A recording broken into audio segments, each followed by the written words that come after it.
Praise the Lord. Palapakan natin ating Panginoon. Hallelujah. So I think I will be in the freedom to speak Tagalog. Pilipino tayo lahat, di ba? Praise the Lord. Kamusta na ang bawat isa? Batiin niyo ang bawat isa, how are you? How are you? Good, good. Tamam? Tamam. Praise the Lord. Hindi takam, ha? Tamam. Salamat po sa umagang ito, sa hapon ito, that we are so privileged. We have a great privilege to once again study the Word of God and of course to seek His face. That's the purpose why we are here today. Amen? To seek the face of God through His Word. Na sa mensahe po sa hapon na ito, na actual sapagkat many months na hindi tayo nakapag-gather in person, but God has provided us a place to come and sing and worship and seek the Lord together.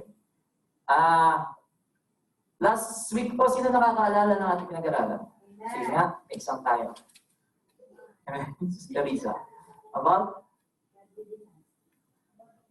God is within us, right? God within us. Amen. Natapos niyo ba yung series na yun? Amen. Naalala niyo? Naipabuhay ba natin? Amen. Amen. Actually, talagang nakaka-bless kasi whenever we are meditating about the message of the Word of God, is talagang every day He is there to remind us about His Word, about His message, at yun na rin, pag kami mga time na nakakalimot tayo, diba? Doon yung dala-dala natin to when we go out of this place and yun, nangungusap sa atin everyday. Ito yung sinabi ko nung mensahe. Diba? Isa nakakalimot tayo eh. Na parang nabubuhay tayo na sarili natin. Ba't sinasabi niya, dito ko anak. And of course today, patuloy pa rin po tayo, pero hindi na po yung sa God within us tayo. Amen. Of course, sabi nga sa John 14:26, diba? That God will remind us through the Holy Spirit, He will teach us and to remind us, to give us remembrance of the things that Jesus said. Right? So that's the byproduct of you study the Word of God, you hear the Word of God, and when it is deposited in our hearts, amen, the Holy Spirit is there to remind us the Word that we have received. Right? So today, if you have your Bible or your notes, you can open your Bible and prepare your notes. Sapagkat ngayon, napakaganda po ng aming pag-aaralan. May Bible tayo dyan, right? Amen, may Bible tayo dyan. Yung Bible talaga. Amen, Bible. Praise the Lord. Minsan po kasi masyado tayo nag-depend dito sa PowerPoint eh. But of course, maganda itong gamitin. Pero masarap din po yung ito talaga yung merong hawak natin yung ating espada, di ba? Praise the Lord. John 14, buksan po. John 14 verse 6. Sino nakakaalam ng John 14:6? Pag sinabing John 14:6, magugulat kayo, ito pala yun. John 14:6. Let us all read. Jesus said to him, di ko nilagay muna sa screen natin. Sadya ko yung mga kapatid. Ha? Jesus said to him, I am the way, the truth, and the life. No one comes to the Father except through me. Yan po. Very familiar po, di ba? Right. Napabasa natin siguro sa Philippines, may mga board na nakalagay yan. Amen? At of course, pagbukas nyo ng YouTube, pagbukas nyo ng internet, madalas natin makita itong sinabi ni Jesus na to sa John 14:6.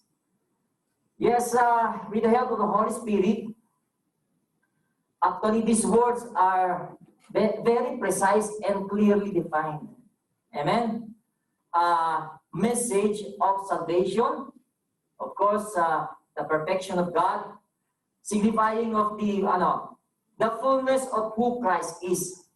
Okay? The fullness of who Christ is. So, it was night nung Jesus was about to be crucified the next day. It was the night that he was with his disciples, 11 disciples, and they had the Passover meal. And ito na po yung nagbibigay siya ng mga instruction because Jesus is going away, right? He's going away. Of course, sabi nga niya sa pagtingin ninyo, John 14:6 yung binasa natin, sa chapter 13, sa 12, hinugasan niya yung, sa 13, hinugasan niya yung paa ng mga disciples, right? The 11 disciples. At sinabi ni Jesus na isa sa inyo magbe-betray. Okay? At alam natin yun si Judas.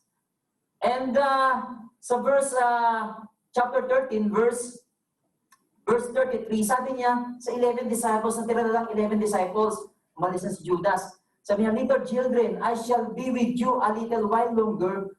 You will seek me, and as said to the Jews, where I am going, you cannot come. So now I say to you, a new commandment I give to you, that you love one another as I have loved you, that you also love one another.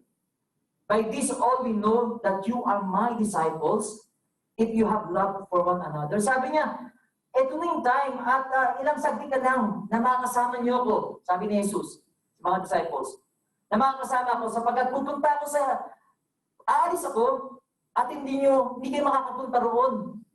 Ano ibig sabihin ng Panginoon Kristo doon? Amen. Ibig sabihin, pupunta siya sa krus, di ba?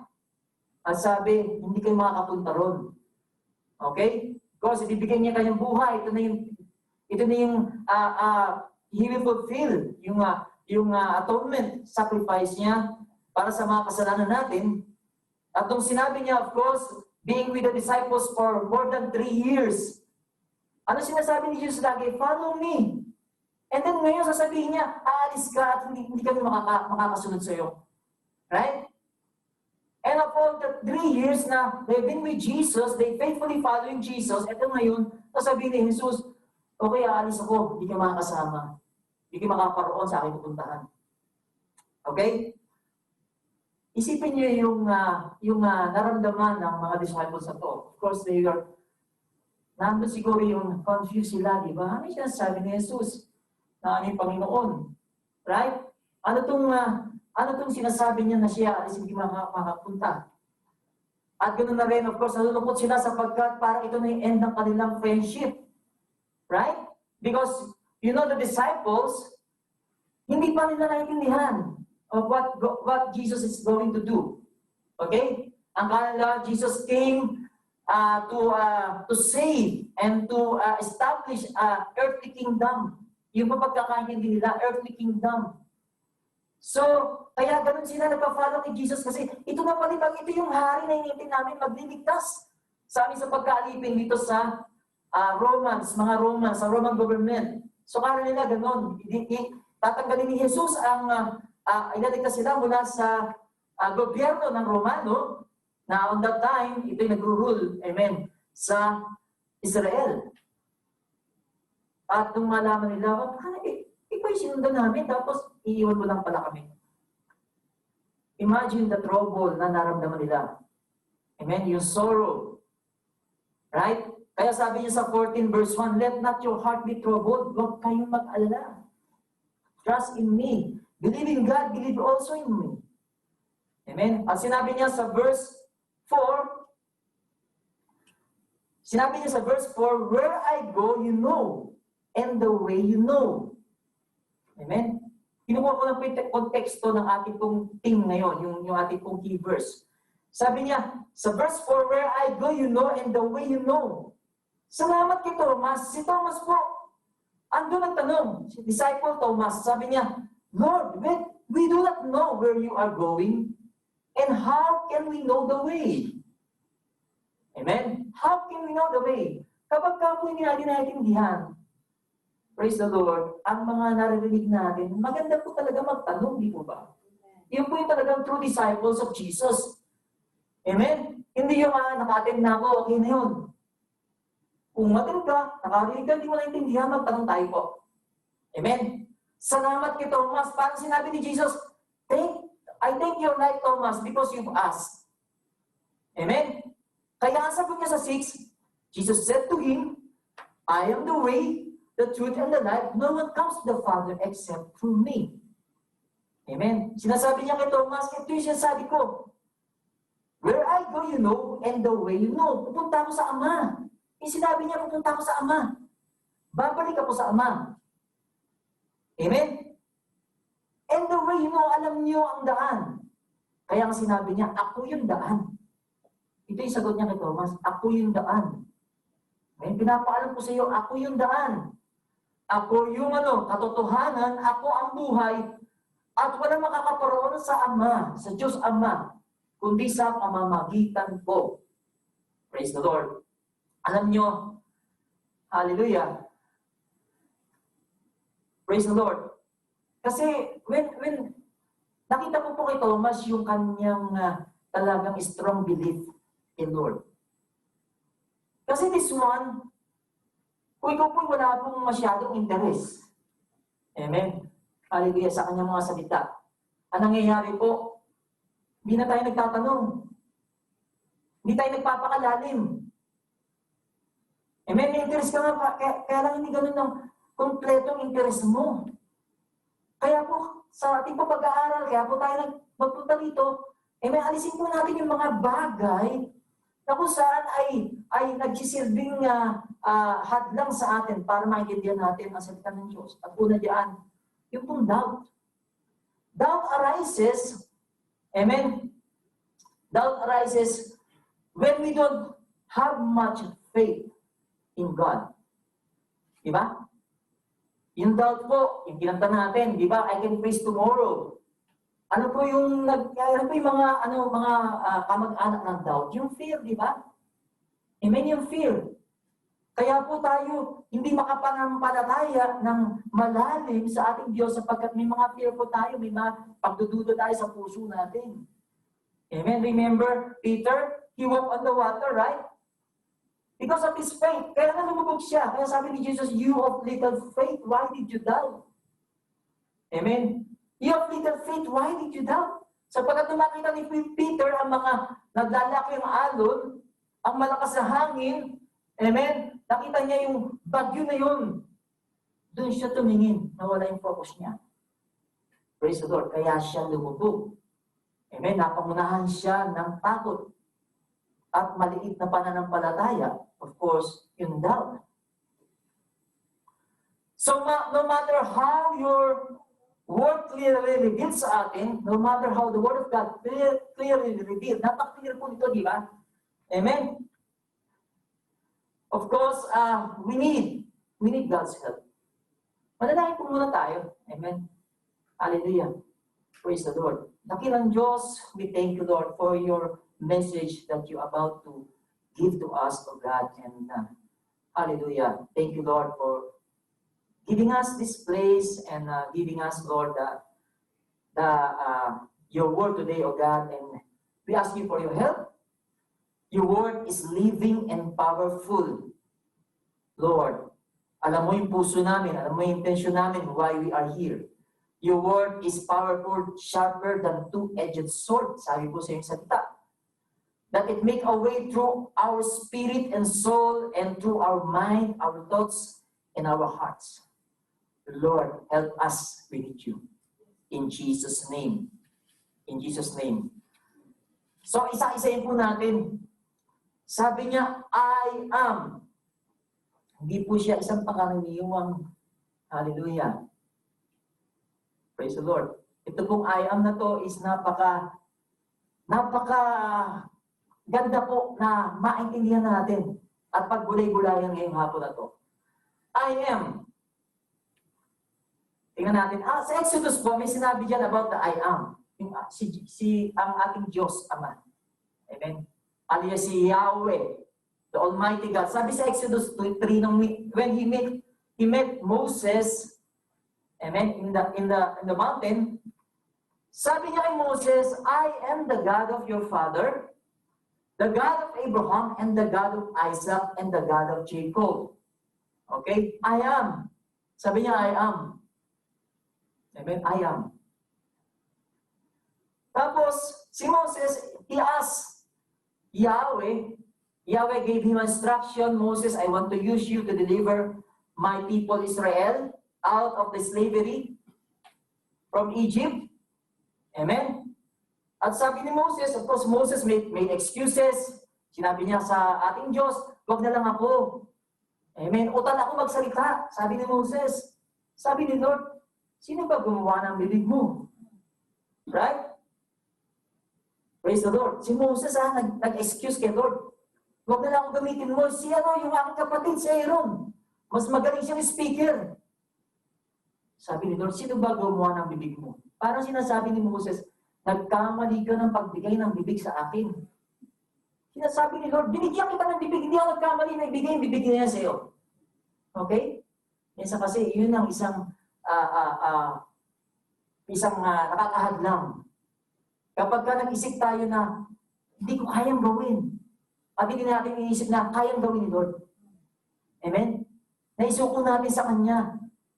Praise the Lord. Kung talaga tayo lang, hindi natin kaya. Praise the Lord.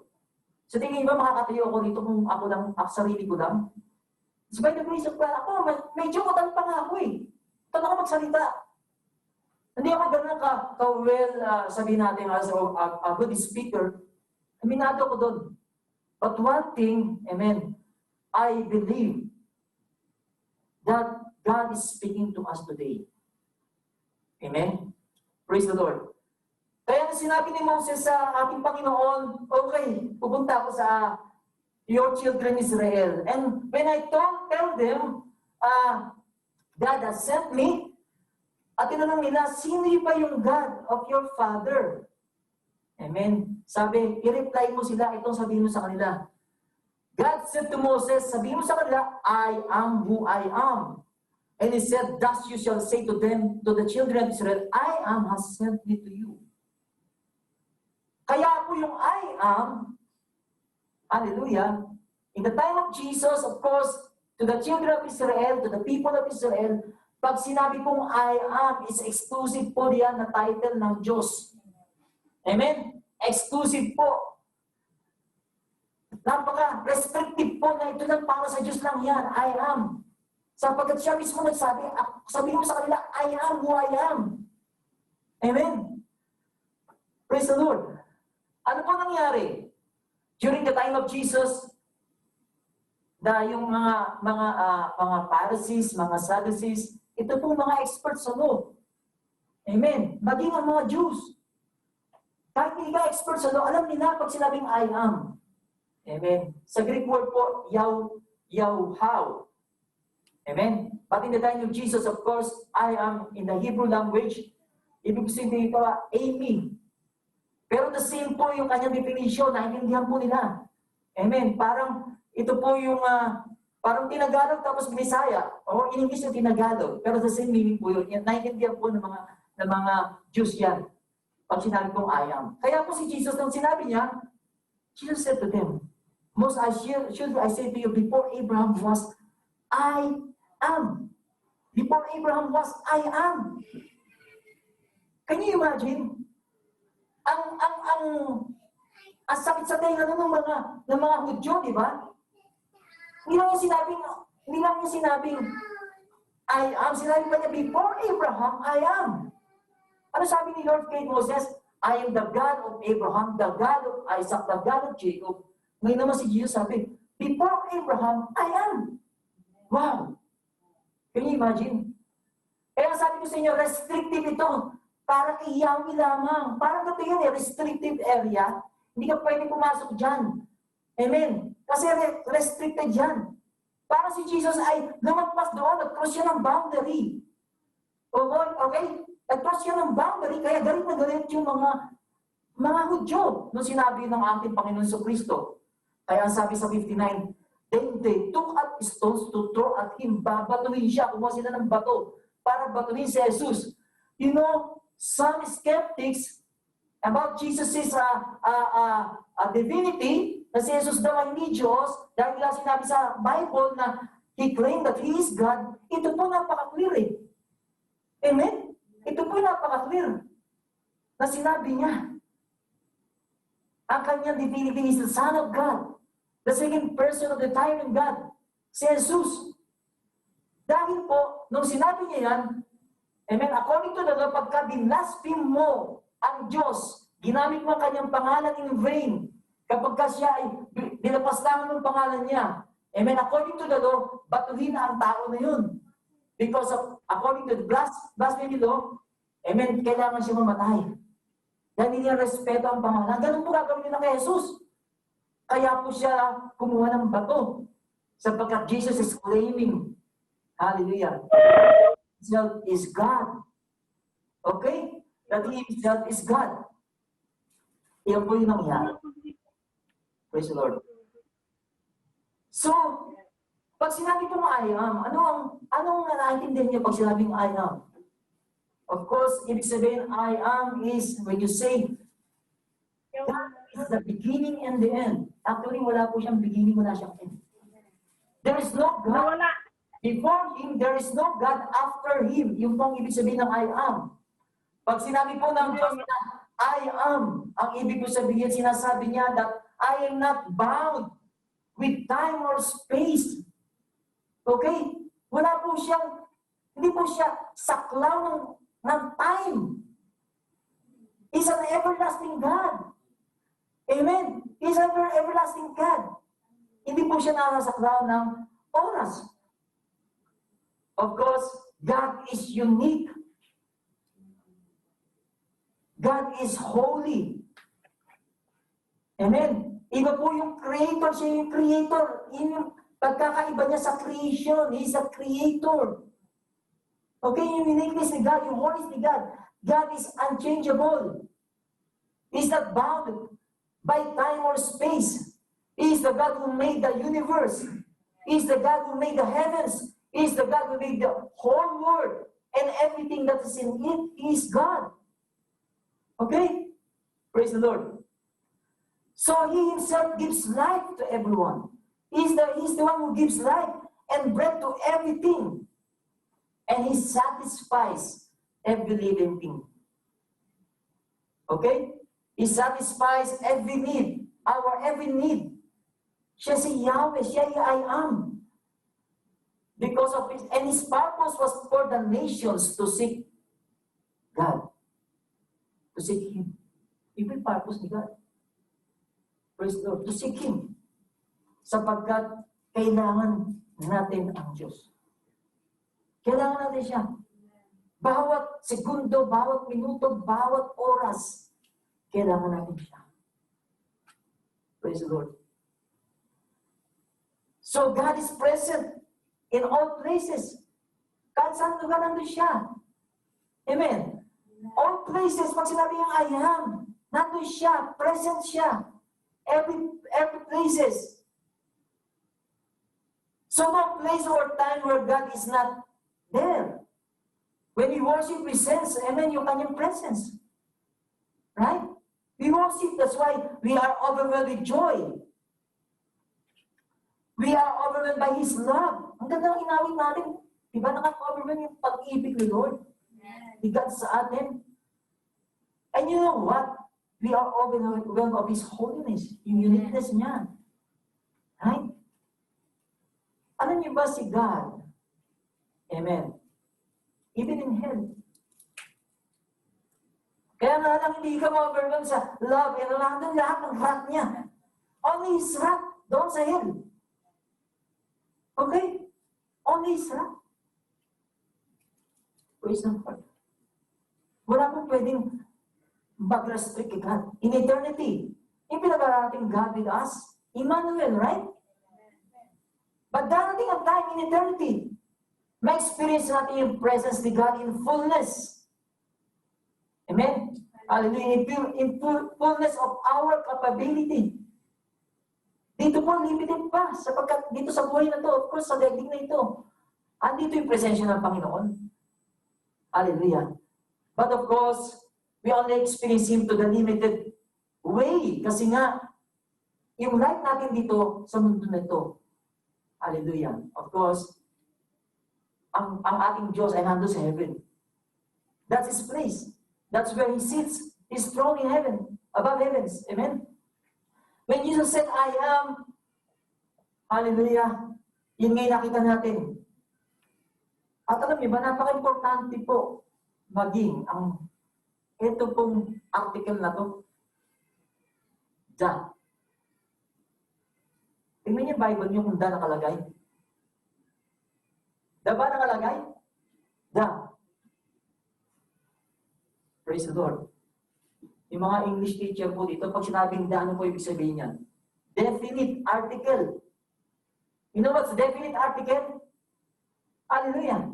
Pag sinabing hindi po niya sinabing I am away. Pag sinabing indefinite po yun. Indefinite. Pag sinabing da, ibig sabihin, it is what? Sure. Amen? Sure. Yan po ibig sabihin. Tingnan po natin, bigyan natin ng isang ilustrasyon pag sinabing da. Alam niyo ba itong Dubai, amen, during the 1960s, wala pa siyang bridge. Right? Wala pang bridge. Ang Dubai po, Burj Dubai and Deira is separated by creek. Di po ba? Alam niyo ba yan? May creek. Kaya po sila naglagay ng tulay. May creek po yan. And during that time, ang mga tao, they will go to Burj Dubai or Deira, and then vice versa, sa pamamagitan ng ferry boat, or what they call what? Abra. Amen, wala pang bridge noon. And 1963, tinayo o kinonstruct ang Al Maktoum Bridge. You know in Arabic, what is Al? Da. And the other one in 1970s, 1976, Al Garhoud Bridge. So it means the Maktoum Bridge and the Al Garhoud. Definite. Amen. Hallelujah. So for example po, sinabi mo pupunta ako sa Burj Dubai. Amen. Kahit mo ng Deira, paano ba pumunta dyan? Pupunta ka dyan through a bridge. Walang pangalan, di ba? Through a bridge. Sa isang bridge. Isa sa mga bridge. Pero pag sinabi niya, gamitin mo yung Al Maktoum Bridge, definite po yun. Doon ka dadaan. That's how Jesus was saying. Amen. Walang ibang daan, ako lang ang makapupunta. Kanino? Sa kanyang Ama. Sa pamamagitan lamang niya, makakapunta. Okay? Sa pamamagitan lamang niya, tayo makakapunta. So, tatanungin siguro, paano na yung mga time ng mga Old Testament believers? How did they get to the Father? Wala pa si Jesus noon. Siguro natanong niyo, no? Hallelujah.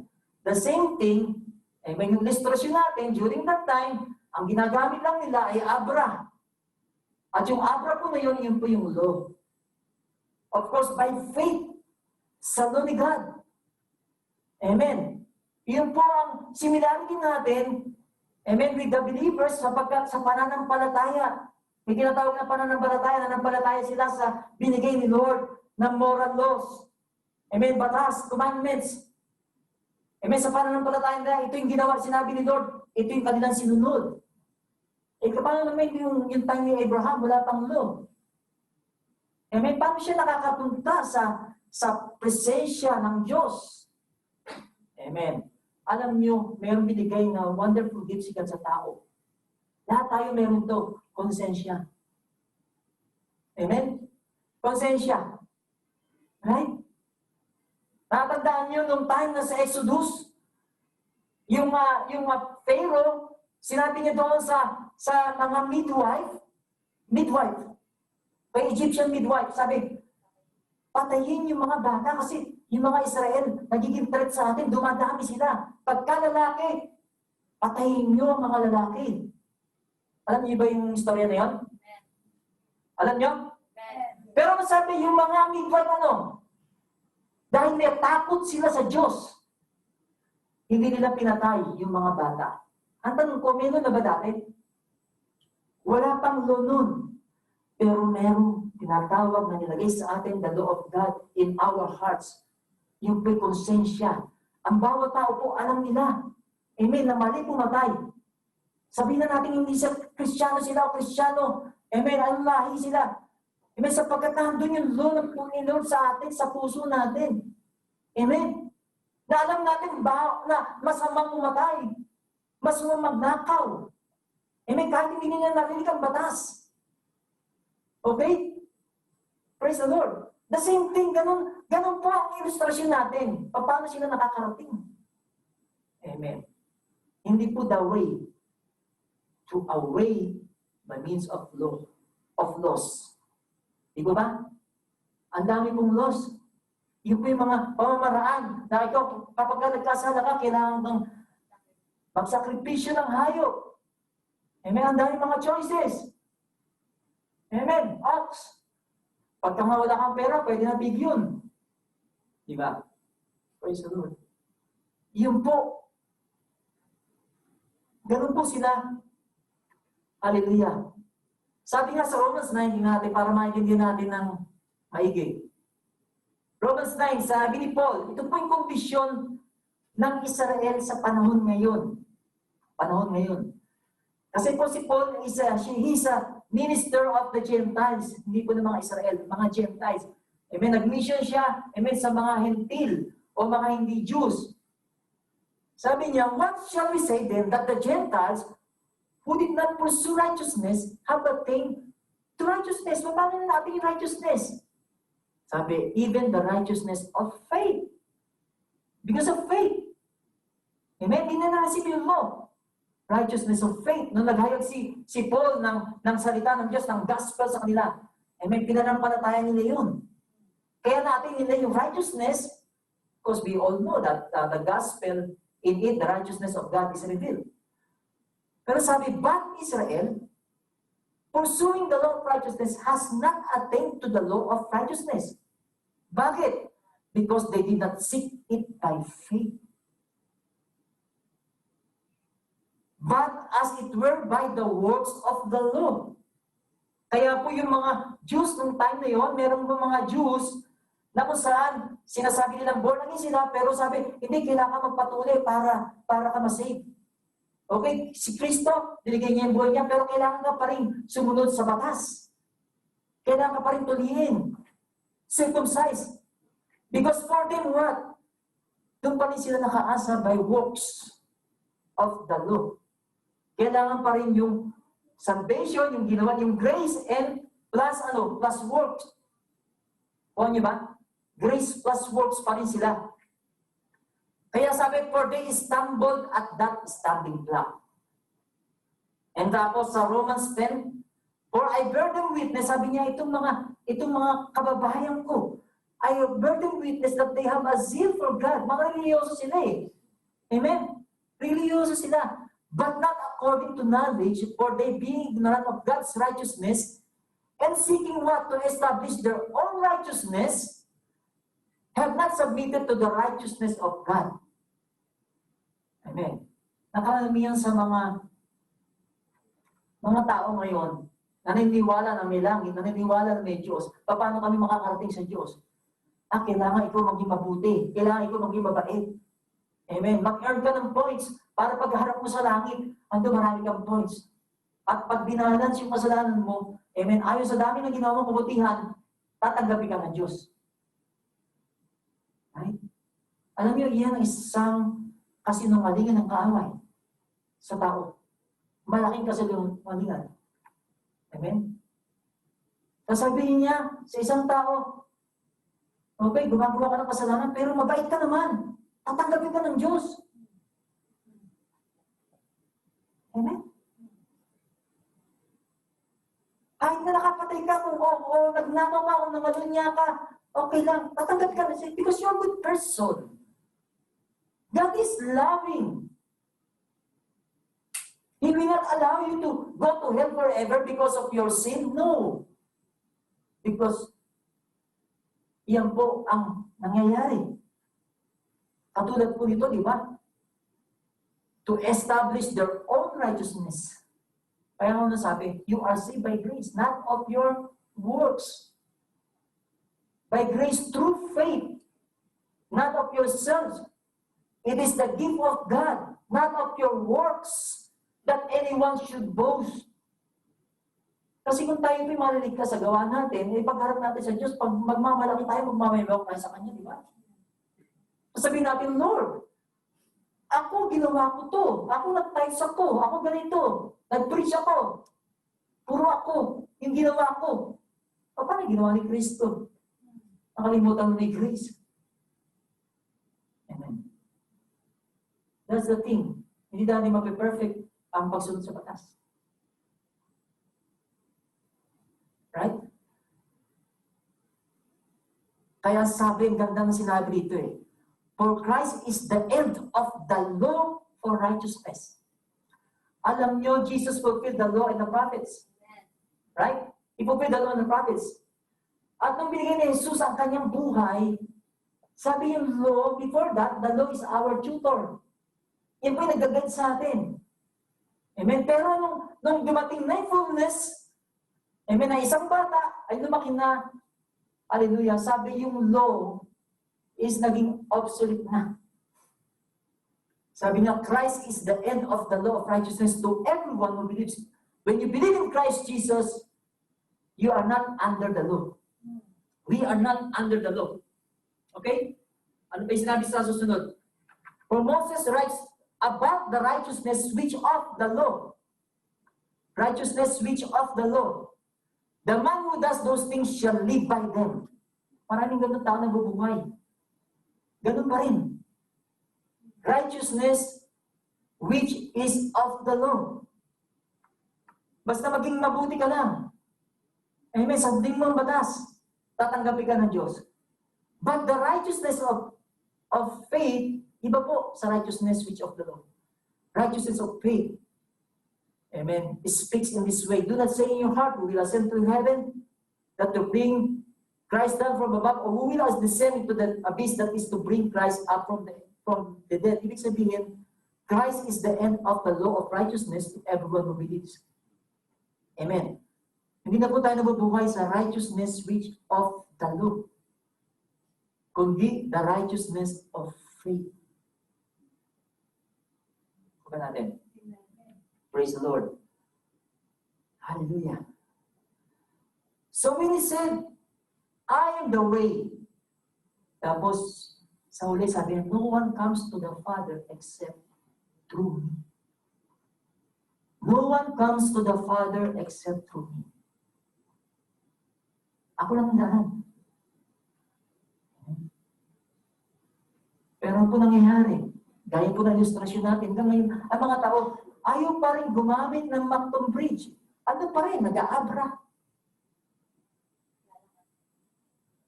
Lalangoy. Ha? Yun nga, mura daw. Mura. Praise the Lord. Because our salvation didn't come cheap. Yung sinabi niyo sa I'm the way. Hindi ako cheap. Huwag yung gawin cheap. Ang aking ginawa. Praise the Lord. Pag tayo po ginagawa natin na tayo pa rin ay yung righteousness of faith, amen, na tayo naniniwala pa rin sa pagsunod ng batas, doon tayo mapapaayos sa harapan ng Diyos, may ginagawa natin cheap yung grace. Praise the Lord. Alam niyo yung Christianity, ang beauty ng Christianity is very different from any religion. Because Christianity, we believe that Jesus have done what Jesus have done. Tingnan niyo ang mga ibang reliyon. Amen. Laging gagawin ko to. Praise the Lord. Gagawin ko to para sa aking Diyos. Gagawin ko to para maging mabuti para sa sarili ko. Sa ating Diyos, hindi. Amen. Siya ang gumawa. Siya ang tumapos. Amen. Hallelujah. Ganun po ang kaiba ng ating Diyos na kinilala. Kaya sabi ni Jesus sa John 10, I am the door. If anyone enters by me, he will be saved and will go in and out and find pasture. Ako yung tarangkahan. Ako yung door. I am the door. Hindi po a door. A door. The pa rin yung ginamit niya, di ba? Sa isang version sabi, I am the gate. Glory. Tingnan niyo, mas na yung nangyayari ngayon during yung kasagsagan ng pandemic. Yung supermarket na napakaraming pinto, ginawang isa lang. Di ba? Pero nung dati, di ba, ang dami-daming pinto, pwede ka kahit saan pumasok, lumabas, di ba? Ganun po, si Jesus. Isa lang ang pupunta mo, isa lang papasukan mo. Yung door na yun. Kahit sabihin mo, dati dito ako dumadaan. Hindi. I am the door. Ako lang yung pwedeng pasukan.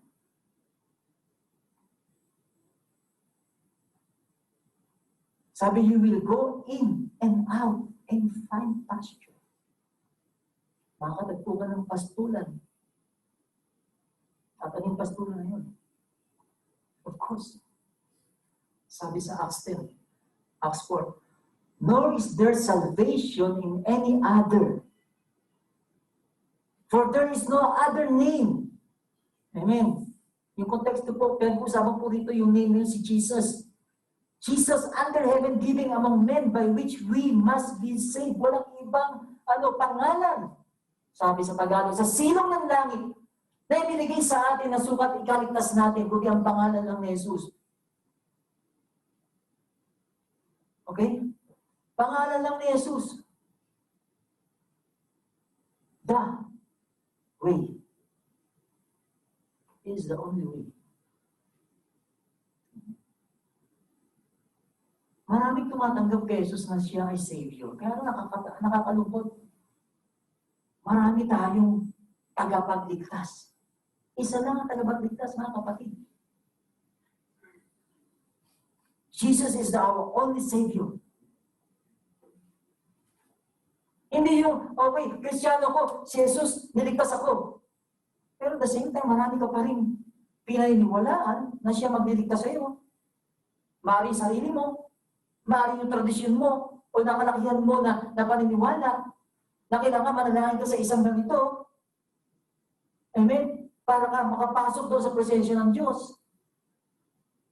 O kung sino man, o kailangan gawin ko to para maging right ako before God. Napakalinaw po mga kapatid, siya lang ang daan. Siya lang ang pangalan. I mean, binigay ng langit para tayo maligtas. There's no other name. And God highly exalted His name and gave Him a name above every name. Amen. That every knee should bow. Of those in heaven, of those in earth, and of those under the earth. And confess that He is Lord.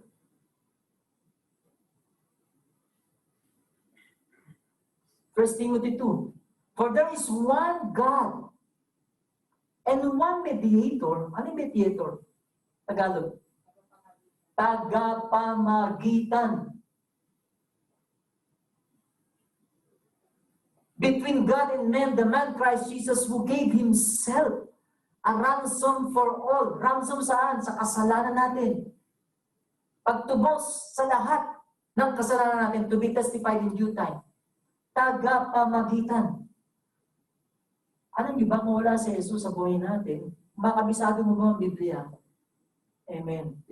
Hallelujah. Kung sa buhay mo wala si Jesus, hindi ka makakaparoon sa Ama. Bakit? Kasi yung righteousness natin is a filthy rag. Sabi nga sa Isaiah. Sinabi ng propeta, our righteousness is filthy rag before God. Isang maruming basahan sa harapan ng Diyos. Amen. Tayo mga Kristiyano po, nakakaharap tayo sa ating Diyos sa magitan ng katuwiran ni Jesus. Siya yung tagapamagitan. You know, God is holy. At yung holiness ni God is something na napaka-sacred. Na even the angels, they're covering their eyes. I mean, yung feet nila, when they are go before God, because of the holiness of God. Because yung holiness ni God, mamemelt ka sa kanyang holiness. Matutunaw tayo sa holiness ni God. Amen? But because of His Son, yung righteousness in Christ, when we come before Him, directly praying to Him, amen, reading His Word, asking for His blessings and favor, bakit tayo nadidinig ni God? Sapagkat mayroong nakapamagitan sa atin. At yun si Jesus na nagbigay ng kanyang buhay para sa atin. That the righteousness of God is revealed. Yun po yung good news, mga kapatid. Hallelujah. Pinakita ni Lord na ako righteous. Na-reveal yung righteousness niya. Bakit? Kasi, because of righteousness of God, maging ang kanyang mga binigay, amen, na mga batas, pinulfill niya. Pinulfill na to. Hindi niya sinabi, oh Diyos naman ako, okay lang yung sinabi ko doon sa Old Testament. Sa pwera ko na lang. Basta patatawarin ko na lang ang mga tao. Hindi ko nabibigay yung anak ko. Pero according to the law, without the remission of blood, without the shedding of the blood, there's no remission of sin. Kaya si Jesus ay nagkatawang tao, amen? Alin nasasaktan, may iyak. Praise the Lord. Nasusugatan. Dahil kailangan niyang bayaran sa magitan ng kanyang buhay ang ating kaligtasan. Amen. Praise the Lord. Bigyan niya tayo ng eternal life. A gift from God. A gift from God, eternal life. Kaya kung sasabihin natin si Jesus ay isa lamang tao, how can Jesus give eternal life kung tao lang siya? Kaya nga si Diyos kasi may eternal life siya eh. Okay? In exchange for your eternal life na makukuha mo, ay pag nanampalataya ka sa Kanya, yun yung buhay na binigay niya. Di ba?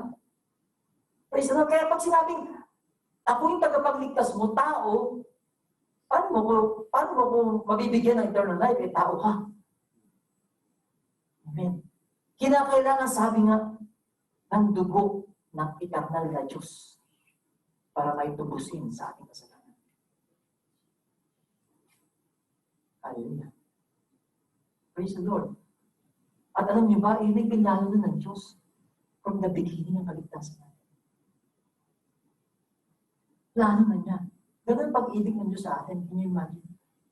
Ganun siya ka-concern sa atin, sa kaligtasan natin. Sa ikabubuti natin. Nakaplano na from the beginning ang ating kaligtasan.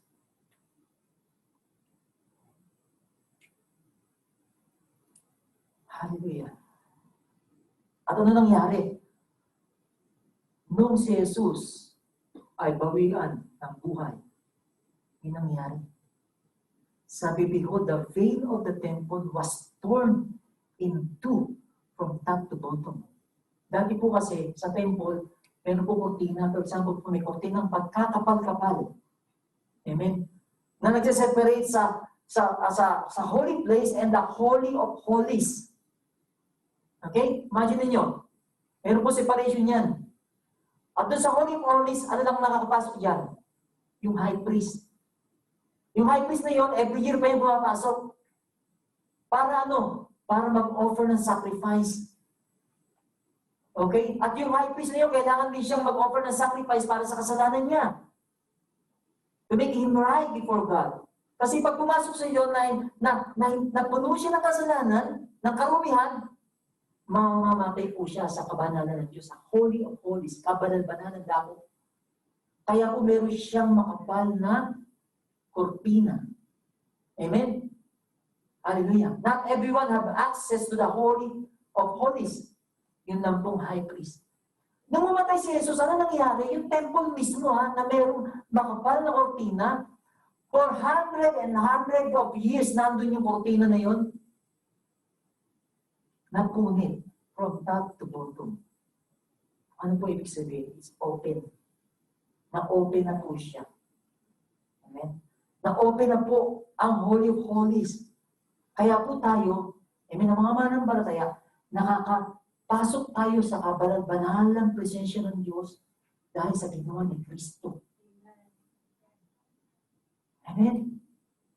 Mga kapatid, Hindi niyo po kailangan pang lumapit sa pastor. Pastor, gusto kong manalangin kay Lord. Pwede ba samahan mo ko?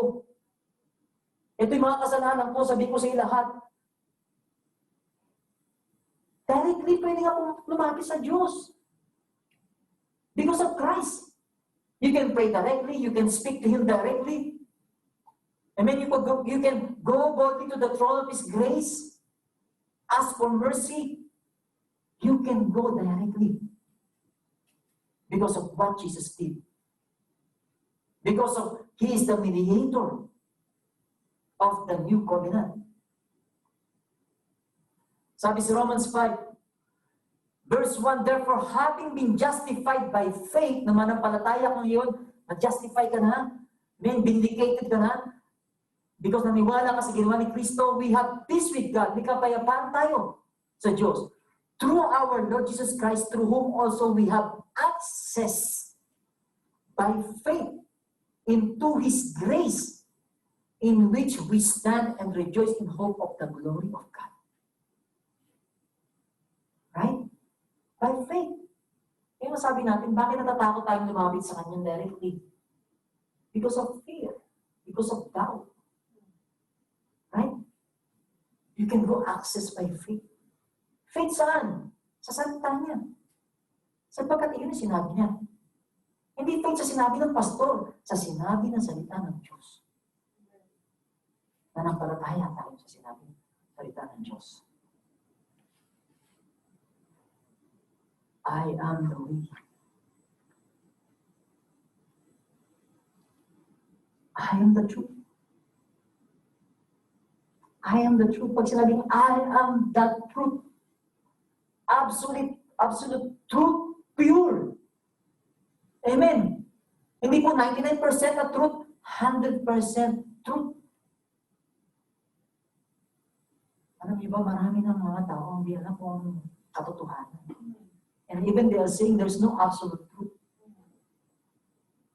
Kasi sabi, ang truth kung yan paniniwala mo, yun ang truth sa sarili mo.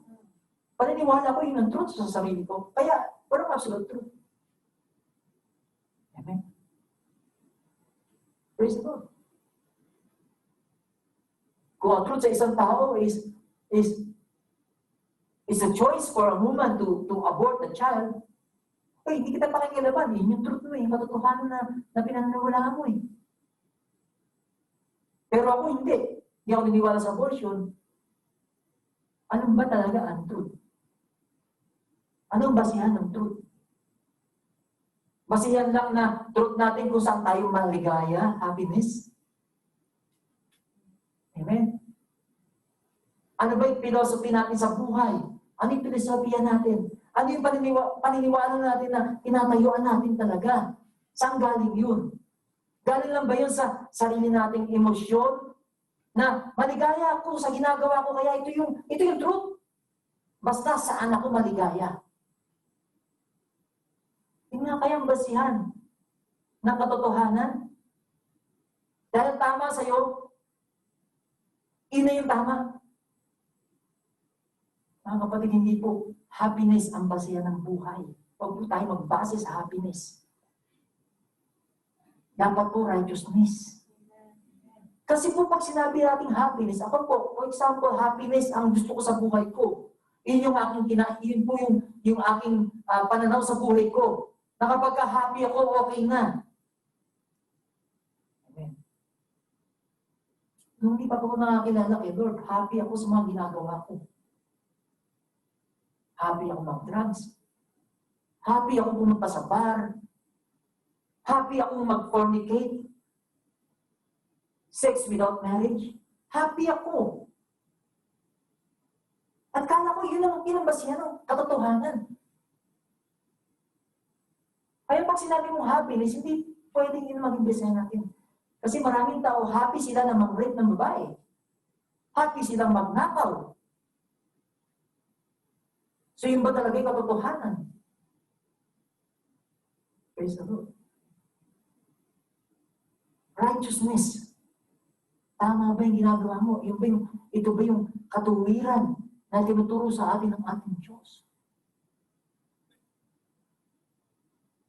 yung moral law, yung moral value. Si Lord ang absolute moral value, moral law. Glory. I am the truth.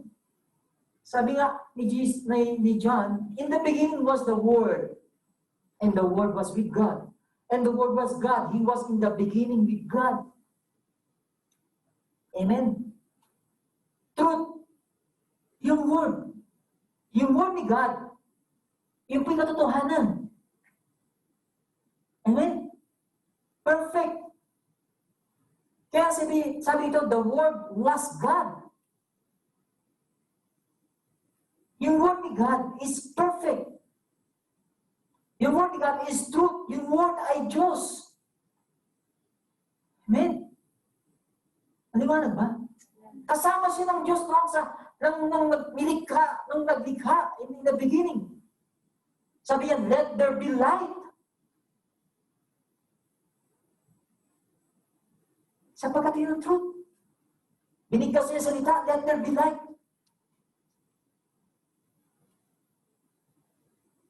Praise the Lord.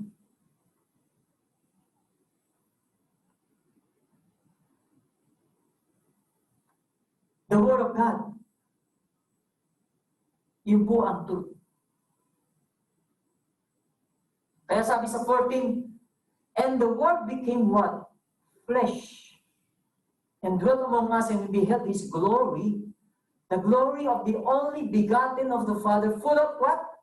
Grace and truth. I am the truth. Yun po yung Word. Nagkatawang tao ang salita ng Diyos. At sabi, punong-puno ng biyaya at katotohanan. Sabi sa verse 7, the same chapter, for the law was given through what? Through Moses, I think 17 yan. 17, not 7, sorry. For the law was given through Moses, but grace and truth came through Jesus Christ. Amen. Kay Moses po binigay, may pinagkatiwala, yung balas sa pamamagitan niya. Amen. Binigay sa kanya yung commandments kay Moses, yung 10 commandments kay Moses. Yun yung sinabi niya sa bayang Israel. Pero sabi, yung pong bigatin of the Father, sa kanya nang galing, sa pamamagitan niya, ang biyaya at katotohanan. I am the truth. Hindi siya lang sinabing, I am a truth. Is the absolute truth. I mean, sinasabi niyang, I am the way. That is yun po'y katotohanan. Siya lang ang daan. Sino sa atin ang gustong makisama sa isang sinungaling? Ang hirap pong kasama yung isang sinungaling, di ba? For example, ang asawa mo sinungaling, gusto mong makasama ang isang taong sinungaling? Mapangasawa ang isang taong sinungaling. Kaya yung anak natin, kapag naging sinungaling, di ba? Naanay tayo. Ayaw natin ang sinungaling. Of course, natin ang Diyos. Kaya nga isa sa sinabi sa Revelation, liars will go to hell. Sinabi ni Jesus, kayo, mga anak kayo ng Diablo, because he is the father of lies. He's lying from the beginning. He's a murderer. He's killing from the beginning. He's the father of lies. At hindi, sapagkat father of lies niya, napaka-eksperto niya sa pagsinungaling. Ang devil. Amen. Kaya yung sa devil, lalapit pa lang siya, sabi, sinungaling siya. Kasinungalingan. Isang bawat letra niya sinungaling. Kasinungalingan. Right? Walang katotohanan sa kanya. Puro kasinungalingan. Kaya anong ginagawa niya? Amen. Gumagawa siya ng mga false ways. Dinidisin niya ang tao. Gumagawa siya ng maraming sasabihin itong daan. Para mapunta ka sa langit. Itong gawin mo. Ibigay mo yung buhay mo. Para pupunta ka na sa langit. Kalimutan mo yung biyayang sinasabi. Galatians 2:21. Ano sabi doon? If righteousness is gained by the law, Christ died in vain. Kung ang katwiran ay mapapasa amin sa magitan ng pagsunod sa batas, amen, ang mapupunta ka sa langit sa pagsunod sa batas, sabi doon, Christ died in vain. Bakit pa niya ibibigay ang anak niya? Sa tingin niyo. Kung ikaw mapupunta sa langit sa magitan ng pagiging mabait.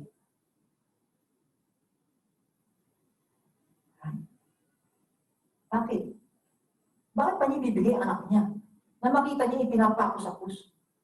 Na mamapasan na mabigat na krus. Amen? Yung anak niya na kung saan, lalagyan ng korona ng tinik. Bakit pa niya ibibigay kung may parang pala ang tao na magpunta sa langit sa magitan ng pagiging, sa pagsunod ng batas? Napaka-logical, di ba? Bakit? Mga kapatid. Di ba? Paano wala ginawa ni Kristo? At yun lang ginagawa ng kaaway. Isa pa kasi nawali ng kaaway. Mabait ka naman. Alam mo, ang Diyos mapagpatawad. Alam niya, naintindihan niya ginagawa mo. At saka sabi niya, marami ka pa namang oras. Saka ka na magsisi, marami ka pang oras. Because the David is a liar. Sinungaling po siya. Sapagkat wala sa ating nakakakontrol ng oras natin.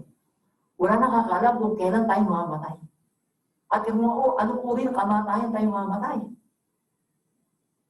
Ay, hindi natin pwede sabihin, bukas na ako magsisisi. Eh, paano ko lang yung gabi, mamatay ka na? Bukas na ako tatalikod. Marami pa naman akong oras. Na-enjoy ko pa yung buhay ko. Saka na ako magsiseryoso. Lagi naman nandiyan yung biyaya ng Diyos, yung kahabagan ng Diyos. Yung po yung kasinungalingan ng kaaway na lagi nila lagi sinasaksak sa utak ng tao. Na kahit marinig nilang katotohanan, huwag mo na ngayon. Hindi ka pa ready. Ano sabi sa Bible? Today is the day of salvation. Do not harden your heart. Right? Sapagkat hindi natin alam na mamayang gabi pala, harap ka na sa Diyos. Wala nakakalam. Praise the Lord. Pero napakaganda po ng binabahagi sa atin ng ating Diyos. Because of His mercy sa bawat isa sa atin. Inihayag niya yung kanyang pag-ibig sa atin.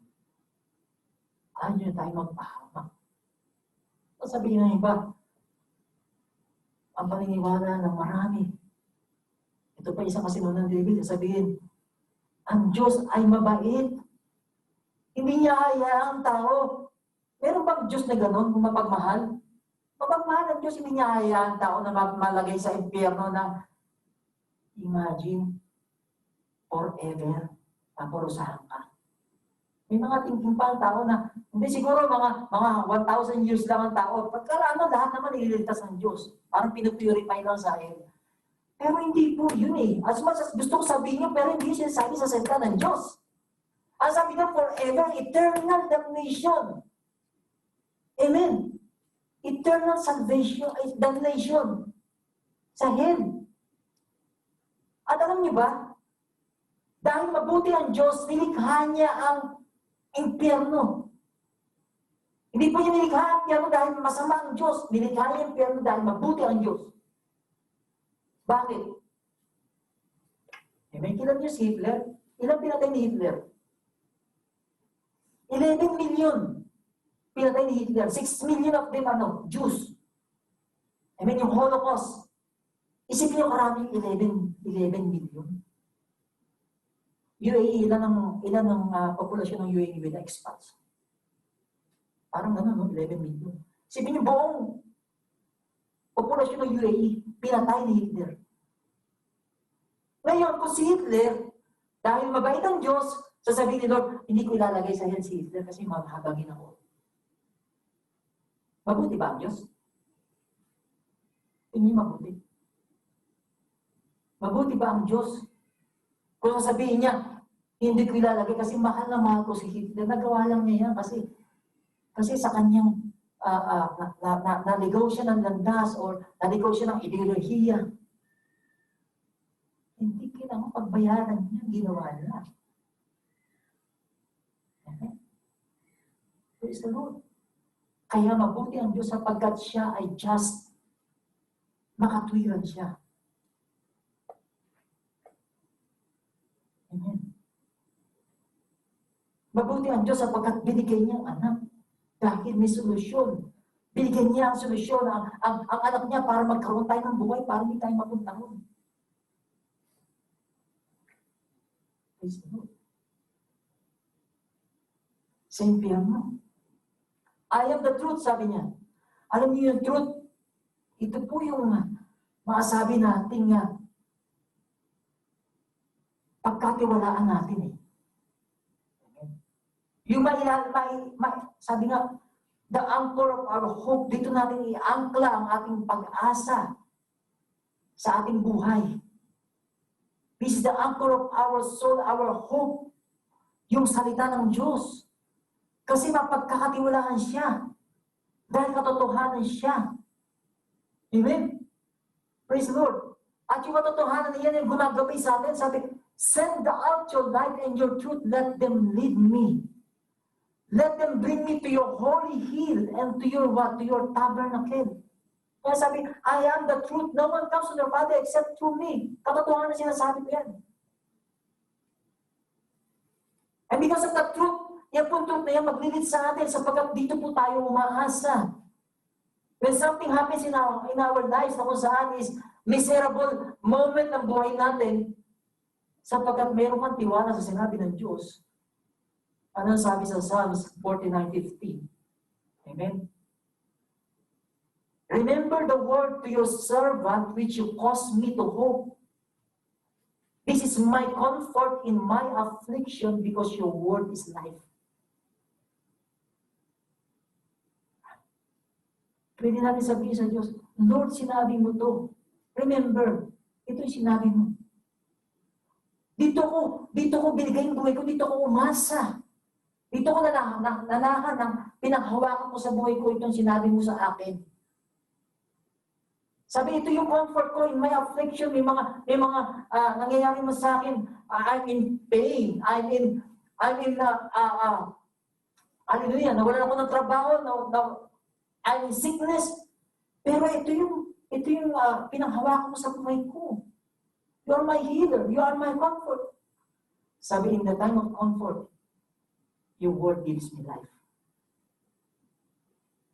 Sapagkat yung kanyang salita ay salita ng katotohanan na mapanghahawakan po natin.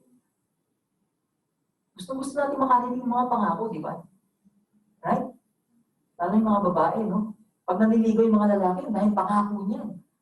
Kinikilig pa kayo, di ba? Kasi gusto niya yung pangako ng lalaki. Gusto natin makarinig ng mga pangako. Right? Pero sabi nga sa mundo, promises are made to be broken. Pero hindi sa Diyos. He will not break His promise. Sapagkat yung salita niya, kaya niyang panghawakan. Amen. Is able to do. May kakayanan siyang gawin ito, tuparin ito. Hindi katulad ng tao, limited po tayong mga tao. Amen. May nangako man sa iyo. Sincere man yung pangako ng tao sa iyo. Amen. Kaya lang, hindi mo na sure eh. Kung yung tao na yun, next year, buhay pa. Diba? So yung pangako niya, hindi rin natupad. Kasi namatay siya. Amen. May nangako niya sa inyo na something na sincere naman yung pangako niya. Kaya lang, nawala naman siya ng trabaho. Amen. Yung pinangako niya sa yung iPhone, hindi niya nabigay. Kasi tayong tao, yes, hindi natin alam ang buhay. Pero si Lord, may kakayanan siya. Kaya mapanghawakan natin sinabi niya. Sapagkat yung sinabi niya ay katotohanan. Walang kasinungalingan. Kapatid. Walang kasinungalingan. Sabi nga sa Hebrews 6, verse 18, sabi, it is impossible for God to lie. Amen? Hallelujah. Meron palang hindi kayang gawin si Lord, no? Ano yun? Magsinungaling. Hindi niya kaya magsinungaling. It is impossible for God to lie. Sapagkat po yung nature ni God is truth. Wala po siyang lie. Sabi pa sa Numbers 23, God is not a man that he should lie. Because we humans are born liars. Alam niyo ba yan?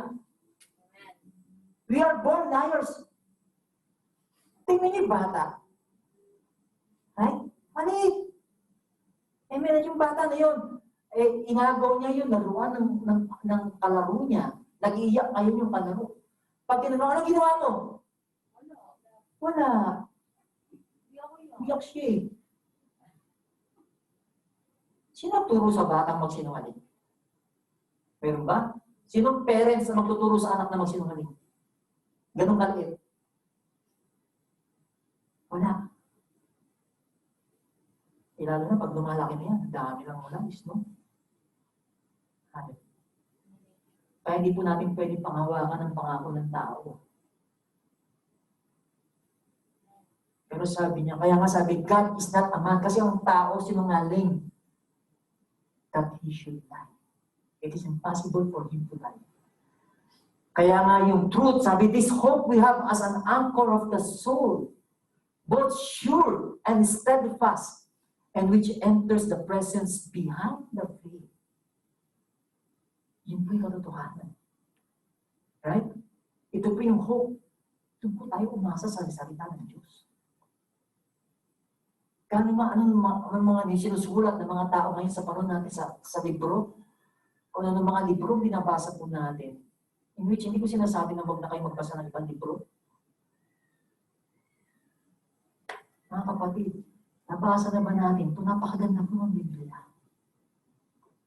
Sapagkat gusto kong paulit-ulit na basahin at marinig ang pangako ng Diyos na hindi nagsisinungaling. Diba? Praise the Lord. Kailangan po disiplinahin natin ang isip, sarili natin, basahin natin itong salita na ito. Lagi mo sinasabi, huwag kayong basta maging kumpante na lang o nakarinig ako ng Friday service ng message kay pastor, okay na. Ito na yung aking hope ko. Pag-aralan nyo pa rin, baka mamaya niloloko ko lang kayo eh. Baka mamaya wala sa salita ni Lord yun eh. Diba? I challenge you pag-aralan nyo. Praise the Lord. Ganun po nagiging noble ang isang tao when after reading the Word of God, binabasa natin. Kasi yun po pinapakinggan ulit natin yung recording. Sabi nga sa Bible, faith comes from hearing and hearing the message of God. And of course, kailangan po tayo magkaroon ng personal reading, personal study ng Word of God. Amen. Hindi ka kailangan maging pastor para maintindihan mo yan. Hindi ka kailangan maging graduate ng discipleship training para maintindihan mo yan. Andiyan ang banal na Espiritu ng Diyos. Same Spirit that is in me is in you. Is it for every believer para tayo tulungan? Sabi nga helper, di ba? Amen. And you will be amazed. Amen. Yung kanyang salita. Buhay na buhay ang salita ng Diyos. Ito po yung katotohanan. Praise the Lord. Sabi niya, I am the life. Ako yung buhay. Amen. Buhay. Ako lang ang makapagbibigay ng buhay. Yung tunay na buhay. Kaya nga, the life. Tulad natin, ano yung life natin dito? It's a kind of life here on earth. Pero yung sinasabi dito ng life, yung eternal life. Amen? Hallelujah. Cannot be compared doon sa yung buhay natin dito, kaya natin compare doon sa susunod na buhay natin. Parang isang patakyan ng tubig sa dagat. Yung eternity po, yun yung buong ocean. Ganun na kaliit ang ating buhay. Hallelujah. Ganun lang kaliit. Eh nakakalungkot po, ang mga tao, mas lalo nilang pinag-iisipan ang buhay nila dito na gapatak lang kung kukumpara sa ocean of eternity. Lagi tayo nag-i-invest para dito sa buhay na to. Lagi natin iniisip anong magiging maganda sa buhay na ito. Lagi tayo nagpaplano para sa buhay na sinasa natin sa mundong ito. Nagpapakahirap tayo magtrabaho para sa buhay natin para sa bukas. O sa future natin sa buhay dito. Pero ayaw natin mag-invest sa eternity.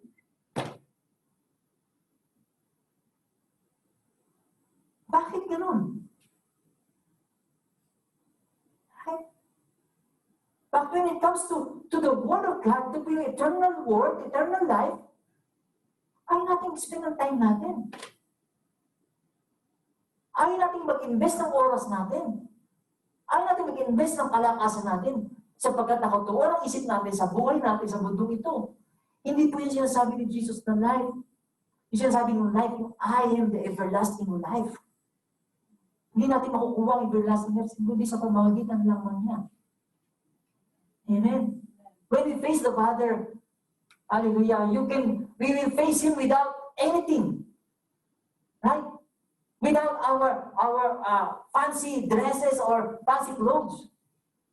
Baging lahat ng mga in-invest natin sa mundong ito, hindi natin ito madadala. We will go to the Father without these material things. And you cannot go to the presence of the Father without Christ. Tandaan natin yan. We cannot enter His kingdom without Christ. Be wise. Ngayon pala, mag-invest ka na para sa eternity. Amen. Ngayon pala, ma-enjoy natin ang buhay natin dito. Because we have the presence of eternal God.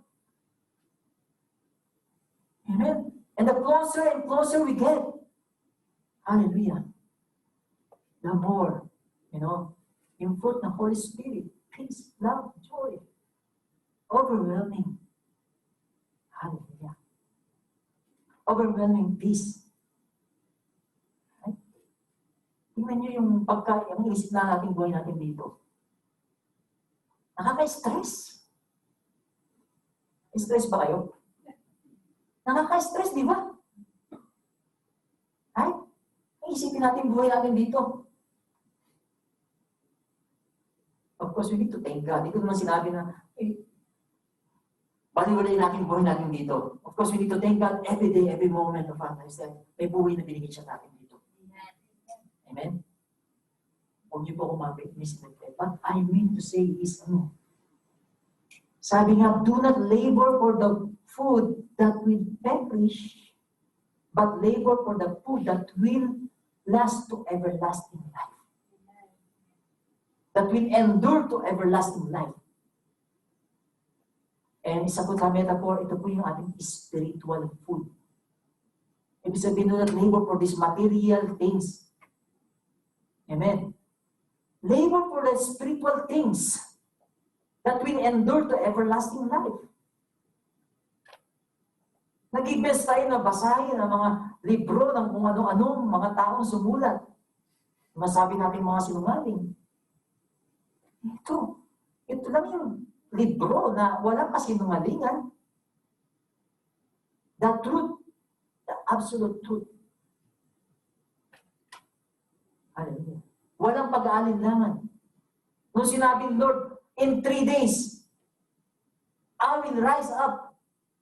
Dadakpin ako, papatayin ako ng mga elders. Sinabi niyo yung truth. And in 3 days, I will rise up. Nagsinungaling ba si Jesus? Kilala yung mga sinasabi niyo rito. Matthew 24, about the sign of the end of times. Nabasa niyo na. Hindi nagsisinungaling ang Diyos. Kita yung mga nangyayari ngayon ng mga kaguluhan dito sa mundo. Amen. Because in the last days, people will be lovers of themselves. Habang papalapit na papalapit ang katapusan ng mundo, ang mga tao, amen, nagiging obsessed na sa pagmamahal sa kanyang sarili. Magkakaroon ng mga paglindol sa bawat panig ng mundo. Nangyayari po yan sa panahon natin. 30 years ago, hindi po ganyan ang gospel, kung paano pinipreach ang gospel. Pero sinabi po kasi ni Jesus, sa huling panahon, ihahayag ang ebanghelyo ng Diyos. Kaya nga may internet eh. Kung saan na nahayag ang salita ng Diyos, pag malapit ng kanyang pagdating. Yung po isa niya pangako, babalik siya. Panghawakan ko na. In him was life, and the life was the light of men. John 1:1. Hebrews 10:10. Therefore, brethren, having boldness to enter the holiest by the blood of Jesus, by a new and living way which he consecrated for us through the veil, that is his flesh. Amen. Through the veils. Amen. Through the veil. Wala na po yung veil. Sa magitan ng kanyang katawan, sa magitan ng kanyang sakripisyo. In Jesus' name. Hallelujah. Glory. Kaya sa Romans 6, mga kapatid, but now having been set free from sin and having become slaves of God, you have your fruit to holiness and at the end, everlasting life. For the wages of sin is death, but the gift of God is eternal life in Christ Jesus, because He is alive. Siya po, binigay sa atin free gift of everlasting life. Ganun po kabuti ang Diyos sa atin. Amen.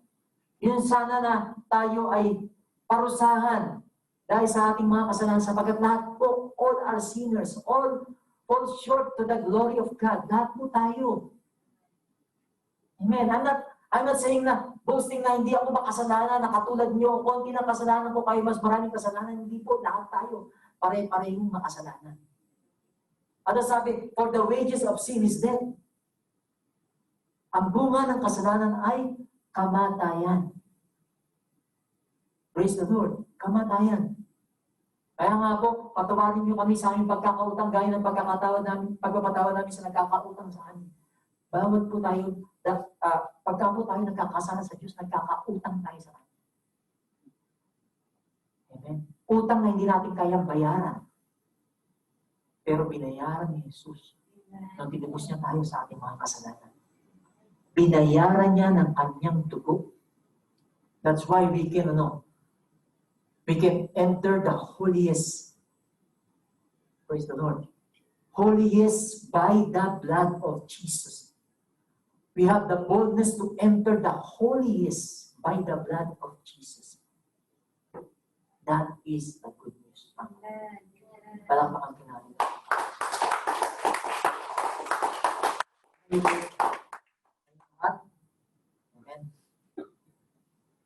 Let's read it once again. Jesus said, palitan po natin yung hymn ng to me. Jesus said, to me, I am the way, the truth, and the life. No one comes to the Father except through Him. Tayo po mananalangin mga kapatid. Parampang po natin siya muli. Hallelujah. Maaaring katulad ni Thomas, merong katanungan sa Lord. Paano ba ako? Hindi ko alam ang daan. Ito sinasabi niya ngayon sa atin. Ito'y sagot niya sa atin. Ngayong hapon na ito, I am the way, the truth, and the life. You cannot come to the Father except through me. Hallelujah. Praise the Lord. Sumama tayo ng ating Panginoon, tayo manalangin. Dakilang Diyos, napakabuti mo sa ating pagkakas.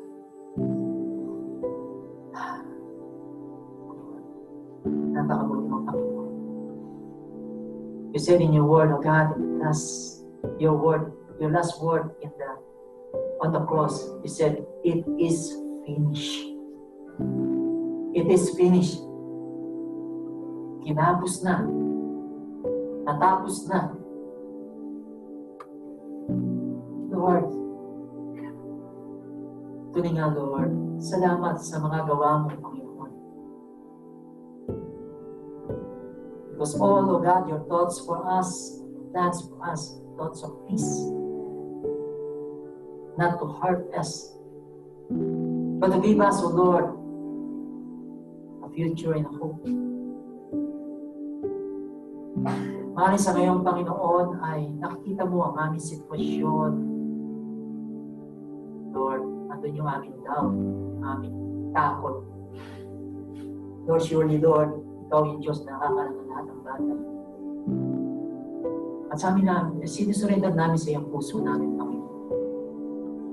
Sapagat, Lord, sa mga salita mo, God, ang mga salita mo binigay, O God, hindi para kami i-condemn, Panginoon, sa mga ginagawa namin. Kami, O God, ay correct. Tamaan mo, Panginoon. Sapagat ayaw mo, Panginoon, na kami, Panginoon, ay masadlak sa isang buhay, Panginoon. Sabat na muli, Panginoon, kami ay, Lord, will be in desperation, in darkness, in sorrow, in misery, Panginoon. Thank you, Lord, for today, O God, Lord, that you give us, O God, this word to save us. Your word, O God, to help us, O God, Lord. We surrender to you, O God, submit to you everything, O God, sa buhay po namin. Maring nakita mo, Panginoon, sa buhay namin, Lord, may mga mali kami. Kaya mo binigay ito, may mga mali kami. Filosofiya sa aming buhay. Salamat ngayon, Panginoon, binigay mo sa amin salita ng katotohanan. Lord, para sa buhay mo, God, na pag-stay namin dito sa daigdig na ito, Panginoon, sa buhay, Panginoon, na hallelujah, that you will be pleased, Panginoon. Salamat po, Panginoon, sa Kristo, sa iyong pag-ibig sa amin. Ikaw, aming Panginoon, na walang kasalanan, walang bahid, o dungis ng karumihan. Ikaw, Panginoon, Jesus, ay pinukso, ngunit hindi ka nagkasal. You're perfect. Lord, at Lord, doon sa krus, dinala mo ang lahat ng aming kasalanan. Lahat ng aming karumihan. Dinala mo ito sa krus, O God. At doon, Panginoon, ika'y napako. Napako, O God, upang ang iyong dugo, Panginoon, na siyang maglilinis ang kasalanan namin ay tumalag sa krus. Maraming salamat po, Diyos. Binayaran mo aming kasalanan. Kasalanan hindi namin kaya, Lord, nadalhin po, kasalanan hindi namin kayang bayaran. Lord, doon sa krus, O God, Lord, 20,000 taon na nakaraan, nakikita 20,000 taon, Panginoon. Nakita namin ang buhay namin, O God, lahat ng kasalanan namin. Hallelujah. Na yun po, O God, sinakripisyo ang buhay mo pang bayaran ng lahat. Maging ang aming mga kasinungalingan, ang aming Panginoon, mga karumihan. Lord, salamat, Panginoon Jesus. Salamat po. At inalis mo ang bigat ng kasalanan ito, Panginoon. Dinala mo ito lahat, Panginoon. Sa ganun kami, Panginoon, ay hindi maging alipin ng kasalanan. Kundi kami, Panginoon, ay malaya, Panginoon. Hallelujah.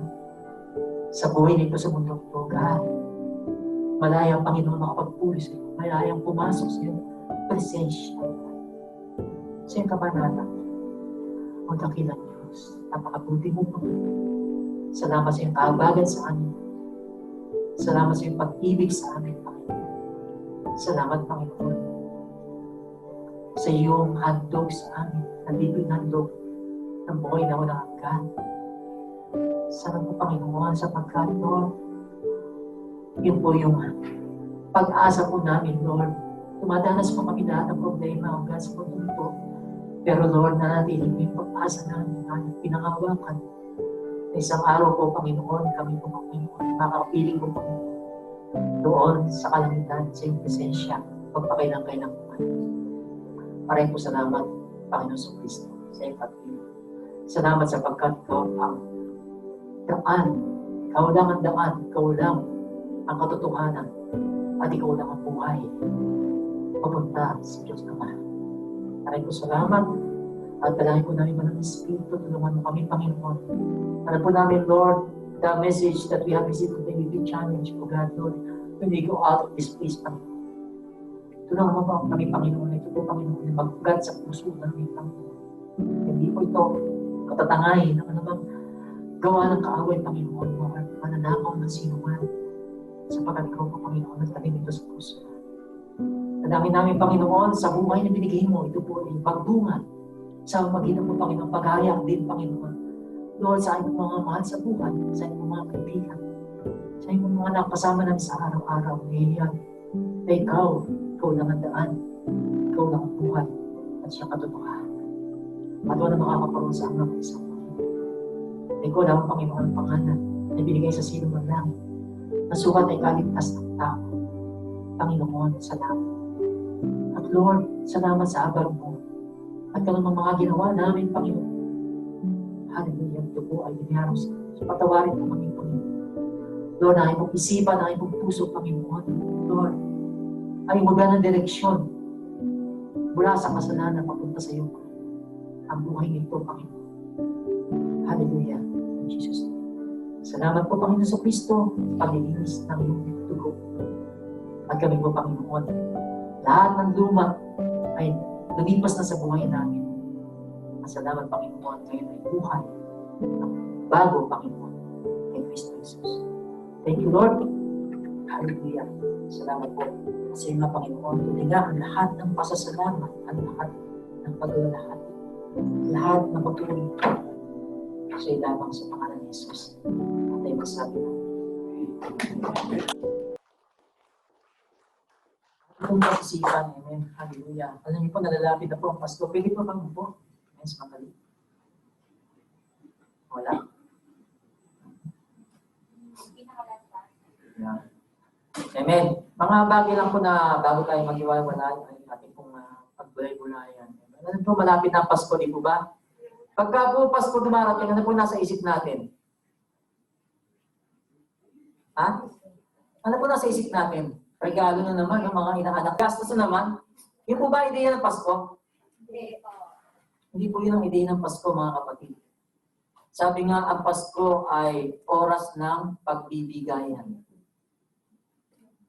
Right? Pero actually po, ang Pasko ay oras ng pagtanggap. Sapagkat po si Jesus ay regalo ng Diyos sa atin. Kaya po inaalala natin Pasko, isa po sa mapag-isipan po natin, Christmas main theme is actually receiving, not giving. At kung hindi pa natatanggap ang regalong iyan, amen. Praise the Lord. Bago po mag-Christmas, tanggapin po natin. Praise the Lord. Hallelujah. At tayo po mga tumanggap, of course, tayo po yung magbibigay. Things to ponder. What are your spiritual goals for this year? Malapit na lang po ang bagong taon. Ano po yung mga goals natin for this year? Can you give me an idea? Eh naman po tayo, no? Pagka magkatong December, natin po tina-challenge ng church. 2021, sa 2021, matapos mo nang basahin ang Biblia mo. Right? Kaya by the grace of God, tulungan niya tayo. Okay? Yun po, sana maging goal natin this year, no? Kung may 2021 pa tayo. Amen. Kasi po, nakita po natin yung pandemic, di ba? How do you want to have grown in your Christian walk during this pandemic? Yun nga po. Intimacy with God. Intimacy in prayer, in reading the Word of God. Amen. In serving Him. Amen. Hindi po tayo magsisisi, mga kapatid. Amen? Ang Diyos ng kapayapaan ang siyang muling bumuhay. Sabi Panginoong Sus na naging dakilang pasto ng mga tupa dahil sa kanyang dugo na nagpatibay sa walang hanggan. Naway ipagkaloob niya sa inyo ang lahat ng kailangan ninyo upang maisagawa ang kanyang kalooban. At sa pamamagitan ni Jesucristo ay gawin niya sa ating anak kalulugod sa kanya. Papurihan nawa si Kristo magpakailan-kailanman. Lahat ay magsabi ng Amen. Salamat.